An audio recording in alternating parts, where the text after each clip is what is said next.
Okay, our next speaker is Luca Fabiani that I think is going to talk about a wolf racer. Always Esteban. Hello, everyone. I'm Luca Fabiani. I'm working with Nicole Saint-Louis and Anthony Moffat at the University of Montreal. And today I will show you a little how we do with this problem to use linear spectropolarimetric variation over spectral line to trace the large scale structure in the wind of WR6. So first, just a little recap.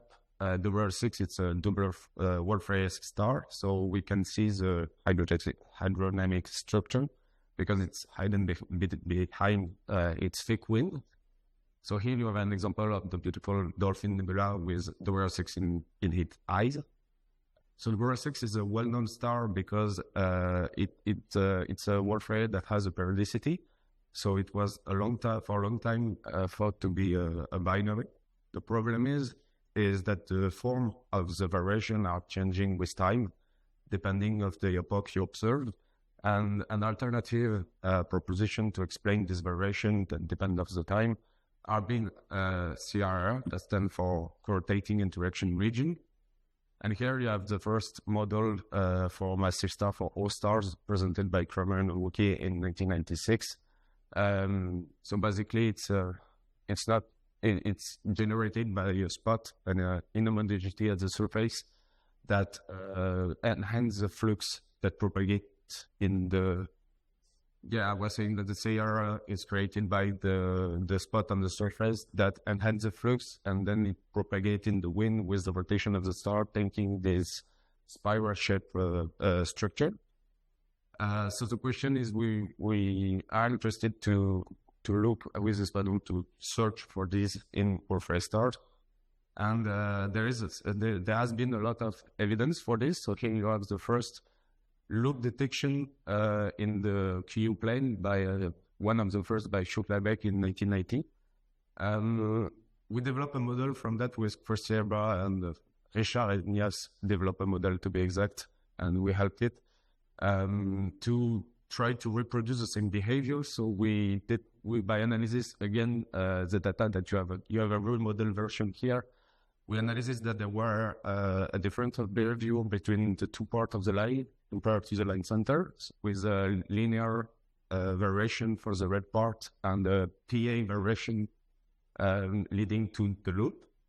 Here you have the result of some of our model with the same behavior that have been remodeled.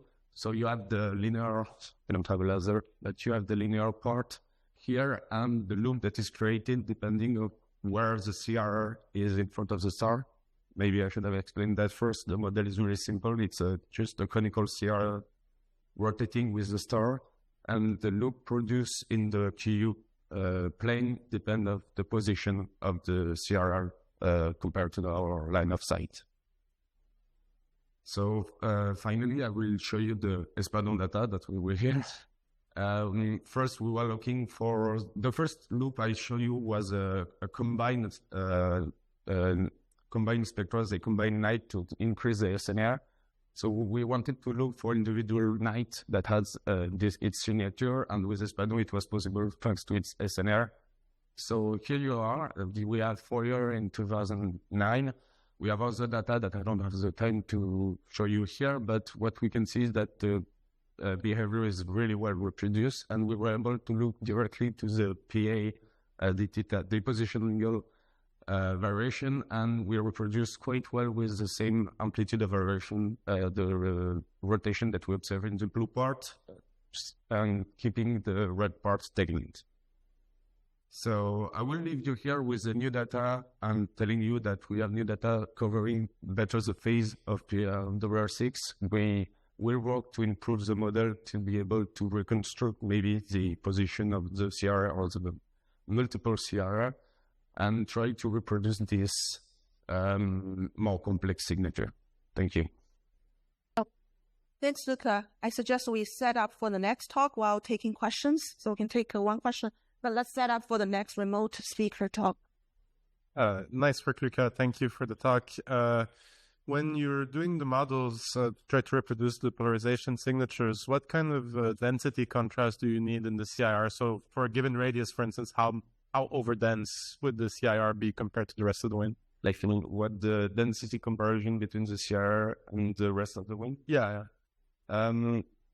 We don't. For the model, you mean? Yeah. For the model, I don't really know. I know there is for the amplitude of variation, Richard just did several tests and it worked. I know it's a linear velocity field, so I think this has a lot of effect on the signature. But we have other studies with other students in our group, and I believe it was the density contrast were like 2 or 3 between the CR and the rest of the wind, right? Some signature. Okay, let's thank our speaker again. Is that?